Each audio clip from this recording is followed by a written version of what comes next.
ఫ్యామిలీతో పాటు యూకే రావాలనే ఆలోచన, ప్లానింగు ఎవరికైనా ఉన్నట్టయితే, దానికి సంబంధించిన సమాచారం తెలుసుకుందాం. సో, ఇది మొత్తం హ్మ్, డిఫరెంట్ పార్ట్స్‌లో ఈ సమాచారాన్ని తెలుసుకుందాం.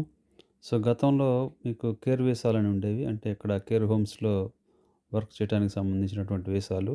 సో, ఆ వీసా వచ్చిన వాళ్ళకి ఆహ్, ఫ్యామిలీని కూడా అలో చేసేవాళ్ళు. అయితే అది బాగా మిస్‌యూజ్ అవుతుందని యూకే గవర్నమెంటు ఆ కేర్ వీసాలకి డిపెండెంట్స్‌ని అలో చేయటం లేదు. సో, ఓవరాల్‌గా ఇంటర్నేషనల్ క్యాండిడేట్స్‌ని ఆ కేర్ జాబ్స్‌లో తీసుకోవటానికి కూడా ఇప్పుడు అలో చేయటం లేదు.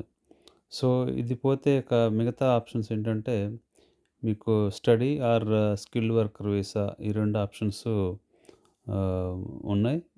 సో, ఈ వీసాల్లో మీరు ఫ్యామిలీతో పాటు యూకేకి రావడానికి అవకాశం ఉంటుంది.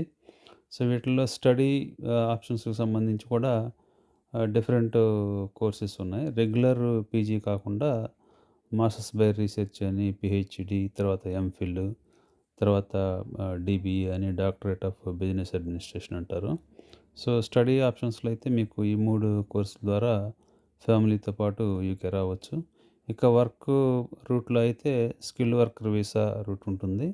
సో, దానికి మీరు ఏదైనా కంపెనీ నుంచి స్పాన్సర్‌షిప్ అనేది తెచ్చుకోవాలి.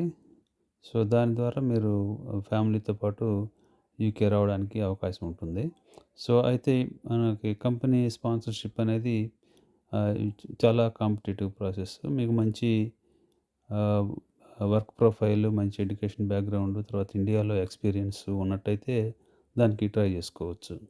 సో, ఈ ఆప్షన్స్ గురించి మనం ఫర్దర్‌గా వీడియోలో తెలుసుకుందాం.